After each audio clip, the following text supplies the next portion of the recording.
യോ WhatsApp guys, വീണ്ടും നമ്മുടെ വീഡിയോയിലേക്ക് ഏവർക്കും സുസ്വാഗതം ഗായ്സ്. അപ്പോൾ നമ്മൾ ഇന്നത്തെ വീഡിയോ എന്ന് പറഞ്ഞു കഴിഞ്ഞാൽ ഈ 2013 ഇറങ്ങിയ പെന്ത് ഹൗസ് നോർത്ത് എന്ന് പറയുന്ന ഒരു സിനിമയെ റിവ്യൂ പറ്റിയാണ് ഞാൻ പറയുന്നത്. നിങ്ങൾക്ക് എല്ലാവർക്കും അറിയായിരിക്കും, ഞാൻ അധികം ക്ലൈമാക്സ് അങ്ങനെ എല്ലാത്തിലും പറയാറില്ല. സ്റ്റോറി ഒരു ഔട്ട്ലൈൻ നിങ്ങൾക്ക് പറയും, എന്നിട്ട് നിങ്ങളും എന്ത് പറയും, നിങ്ങൾ പോയി കാണണം. ഓക്കെ, അപ്പോൾ ഇതിലും അങ്ങനെ ആയിരിക്കും. പക്ഷേ ഇതിലങ്ങനെ സർപ്രൈസിങ് ആയിട്ട് എന്താ പറയുക, ചെറിയൊരു ട്വിസ്റ്റ് ഉണ്ട്.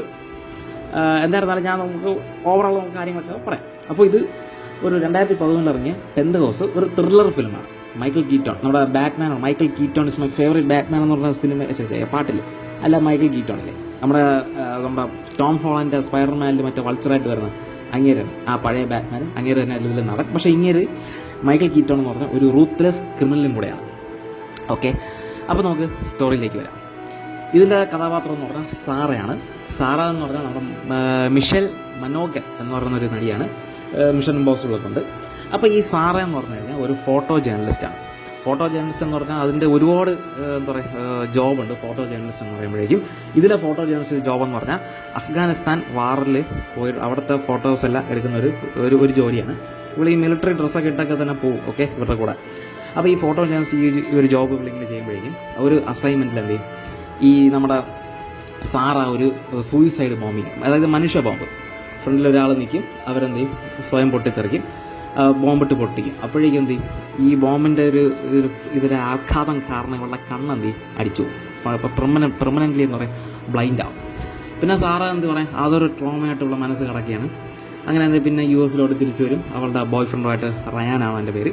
അവനോട്ട് എന്ത് പറയും, ജീവിതം വീണ്ടും ആരംഭിക്കും. അങ്ങനെ ഇവൾക്ക് പല ഈ ട്രോമ ഇടയ്ക്കിടയ്ക്ക് ഇങ്ങനെ കാണിക്കും. ഇവിടെ ഇങ്ങനെ ഈ വാറിലുള്ള ട്രോമയും പിന്നെ അവളെന്താ പറയുക, പിന്നെ ഡെയിലി ദിനംദിനം ജീവിതത്തിലോട്ട് എന്ത് ചെയ്യും, സാറ വീണ്ടും കടക്കുന്നു. അങ്ങനെ വന്ന് എന്ന് പറയും, ഒരു ദിവസം സാറ ഒരു ന്യൂ ഇയർസ് ഈവിൽ എന്ത് ചെയ്യും, സാറയുടെ ബോയ് ഫ്രണ്ടിനെ ഓർത്തും കൊല്ലും. സാറ ബ്ലൈൻഡാണ്, അപ്പോൾ ഇതൊന്നും അറിയുന്നില്ല. അപ്പോൾ എന്ത് ചെയ്യും, ലാസ്റ്റ് ഈ ബോയ് ഫ്രണ്ടിനെ കൊന്ന് അവൻ തന്നെ സാറെ അറ്റാക്ക് ചെയ്യുകയും ചെയ്യും. അപ്പോൾ അങ്ങനെ അറ്റാക്ക് ചെയ്തിട്ട് എന്ത് ചെയ്യും, ഇവള് അത് നല്ലൊരു കിടിലം ഒരു സീനാണ്. ഇവൻ്റെ കയ്യിൽ നിന്ന് രക്ഷപ്പെടുന്നതും താഴെ അങ്ങോട്ടെന്ത് അപ്പാർട്ട്മെൻറ്റിൽ നിന്ന് ഓടുന്നതും. അത് ഇവൾ ബ്ലൈൻഡ് ആണല്ലോ, അപ്പോൾ അത് ജസ്റ്റ് ഒന്ന് ആ ഒരു നല്ലൊരു സീക്വൻസ് എന്ന് പറയും നന്നായിട്ട് എടുത്തിട്ടുണ്ട്. അത് കഴിഞ്ഞിട്ട് താഴോട്ട് ഓടിയപ്പോൾ നിൽക്കും മൈക്കിൾ കീറ്റോണിൻ്റെ അടുത്തെത്തുന്നു. മൈക്കിൾ കീറ്റോൺ പാവം നമ്മൾ വിചാരിക്കും. അവൾ തിരിച്ച് അപ്പാർട്ട്മെൻറ്റിൽ കൊണ്ടുവരും. അപ്പോഴാണ് എന്ത് പറയും, ഇവൻ്റെ ഈ അറ്റാക്ക് ചെയ്തില്ല ബോയ് ഫ്രണ്ട് കൊന്ന അവനും മൈക്കിൾ കീറ്റോ ഒരാളാണെന്ന് വിചാരിക്കുന്നു. അല്ല, ഒരാളാണെന്ന് അത് തെളിയുന്നു. സാറ വീണ്ടും റൂമിലേക്ക് ഇവർ രണ്ടുപേരും കൊണ്ടുപോകുന്നു. അവിടെ ഇട്ട് വളരെ നല്ലപോലെ ടോർച്ചർ ചെയ്യുന്നു, മനിപ്പുലേറ്റ് ചെയ്യുന്നു.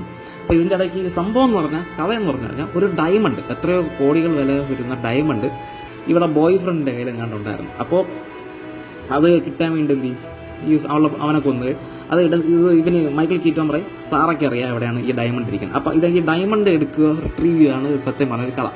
വലിയ ലാഗൊന്നുമില്ല. വളരെ 1.5 മണിക്കൂർ, 1.24 മിനിറ്റ് എങ്ങാണ്ടേ ഉള്ളൂ. വളരെ പെട്ടെന്ന് തീരും. ജസ്റ്റ് ഒരു നൈസ് മൂവി കണ്ടൊരു ഫീൽ നിങ്ങൾക്ക് കിട്ടും. അപ്പോൾ എന്തായിരുന്നാലും തീർച്ചയായിട്ടും നിങ്ങൾ കാണുക. അപ്പോൾ ബാക്കി കഥയിലോട്ട് പോരാം. അങ്ങനെ എന്ത് ചെയ്യും, സാറെ ഒരുപാട് മാനിപ്പുലേറ്റ് ചെയ്ത് ഈ മൈക്കിൾ കീറ്റോ മാക്സിമം എന്ത് ചെയ്യും, സാറെ ടോർച്ചർ ചെയ്ത് മാനിപ്പുലേറ്റ് ചെയ്ത് ഡയമണ്ട് എവിടെയെന്ന് എടുക്കാനായിട്ട് ഇവർ ശ്രമിക്കും. അങ്ങനെ എന്ത് ചെയ്യും, ലാസ്റ്റ് ഇവൻ്റെ കൂടെ നിൽക്കുന്ന സംഭവം എന്ന് പറഞ്ഞാൽ, ലാസ്റ്റ് ഇതെന്ന് പറഞ്ഞാൽ ഒരു അങ്ങോട്ടും ഇങ്ങോട്ടും എന്താ പറയുക ഭയങ്കരമായിട്ട് എന്താ പറയുക വഴക്കാം. ഈ എന്താ പറയുക സാറയും ഈ മൈക്കിൾ കീറ്റോൺ പിന്നെ ഇവൻ്റെ കൂടെ നിൽക്കുന്ന കില്ലർ ഉണ്ടല്ലോ അവന്, എല്ലാവരും തമ്മിലൊരു വഴക്കാം. അങ്ങനെ ലാസ്റ്റ് എന്ത് ചെയ്യും, നമ്മുടെ ഈ മൈക്കിൾ കീറ്റോൺ മറ്റേ സാറയുടെ ബോയ് ഫ്രണ്ട് കൊന്നില്ലേ അവനെ അങ്ങ് കൊന്നു കളയും. എന്താ എന്നിട്ട് ഈ മൈക്കിൾ കീറ്റോൺ സാറെ കൊല്ലാണ്ട രീതിയിലേക്ക് എത്തും. എന്നിട്ട് ഇതെന്ന് പറയും, സാറ ലാസ്റ്റ് ഒരു സെൽഫ് ഡിഫെൻസിൽ സെറ്റപ്പിൽ എന്ത് ചെയ്യും, മൈക്കിൾ കീറ്റോണിനെ കൊല്ലും. അപ്പോൾ സംഭവം എന്ന് പറഞ്ഞാൽ ഇതിൻ്റെ അകത്ത് ലാസ്റ്റത്തെ ഒരു സീനുണ്ട്. ഡയമണ്ട്സ് ലാസ്റ്റ് നിങ്ങളത് കണ്ട് മനസ്സിലാക്കുക എന്താണ് ഡയമണ്ടിൻ്റെ സ്റ്റോറി എന്ന്. അത് ഞാൻ കൂടുതൽ പറയുന്നില്ല. അത് നിങ്ങൾ ഡയമണ്ടിൻ്റെ സ്റ്റോറി നിങ്ങൾ കണ്ട് മനസ്സിലാക്കുക. എല്ലാം പറഞ്ഞു കഴിഞ്ഞാൽ എൻ്റെ സുഖം പോകില്ലേ.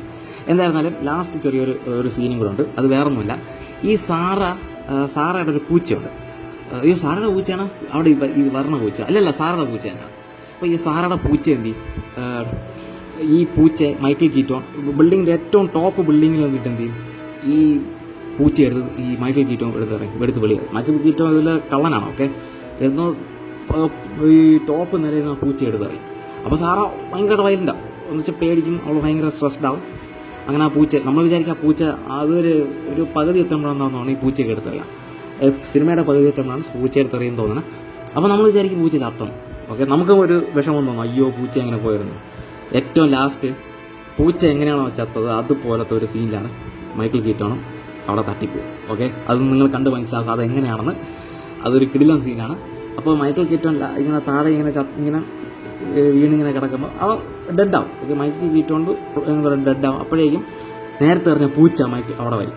പൂച്ച നിങ്ങൾക്ക് അറിയാമായിരിക്കില്ല, ക്യാറ്റ്സിനെന്ന് പറഞ്ഞാൽ 9 lives ആണ്. അപ്പോഴേക്കും ആ മൈക്കിൾ കീറ്റോൺ എന്ത് ചെയ്യും, ആ പൂച്ച അവിടെ വരും. മൈക്കിൾ കീറ്റോണിനെ നക്കി 2 നക്കിയിട്ട് ആ പൂച്ച അങ്ങ് പോകും. പൂച്ചയ്ക്ക് ഒരു പ്രശ്നം വരില്ല. അതൊരു കിടിലൻ സീനാണ്. അപ്പോൾ അങ്ങനെ കുറേ സീനും കാര്യങ്ങളൊക്കെ ഉണ്ട്, നിങ്ങൾ ധൈര്യമായിട്ട് കണ്ടു നോക്കുക. അപ്പോൾ ഡയമണ്ട് സ്റ്റോറി നിങ്ങൾ കാണുക, ഈ ഒരു നല്ലൊരു സ്റ്റോറി കാണുക. ഞാൻ പറഞ്ഞല്ലോ, വളരെ കുറച്ച് ഒരു 1.5 മണിക്കൂർ പോലും ഇല്ല, പെട്ടെന്ന് തന്നെ എന്താ പറയുക സിനിമ കഴിയും. ലാഗ് അടിപ്പിക്കലോ കാര്യങ്ങളൊക്കെ ഒന്നുമില്ല, പെട്ടെന്ന് തന്നെ സിനിമ കഴിയും. നല്ലൊരു സിനിമ, ഫീൽ ഗുഡ് സിനിമ കണ്ട ഫീൽ ഗുഡ് അല്ല, ഓക്കെ, ഒരു ത്രില്ലർ പടം കണ്ട ഒരു ഫീൽ ഗുഡ് കിട്ടും. അപ്പോൾ കാണുക. പെൻത് ഹൗസ് നോർത്ത് 2013 അപ്പോൾ ഇനി ഇതുപോലെ നല്ല കിടക്കാച്ചി സിനിമകൾ വരുന്നത് തീർച്ചയായിട്ടും ഞാൻ പറയാം. ഇനി നിങ്ങളുടെ ഈ ചാനലിടുക. അപ്പോൾ എന്തെങ്കിലും ഡൗട്ടോ കാര്യങ്ങളൊക്കെ ഒന്ന് പറയാം, നിങ്ങൾക്ക് കമൻറ്റിൽ പറയാം. അപ്പോൾ ഇന്നത്തെ വീഡിയോ കഴിഞ്ഞു. ഇതാണ് സംഭവം, പെൻത് ഹൗസ് 2013 മൈക്കിൾ കീറ്റോണിൻ്റെ മൂവി. അപ്പോൾ എല്ലാവരും പോയി കാണുക, സന്തോഷം കൊള്ളുക. Okay, by.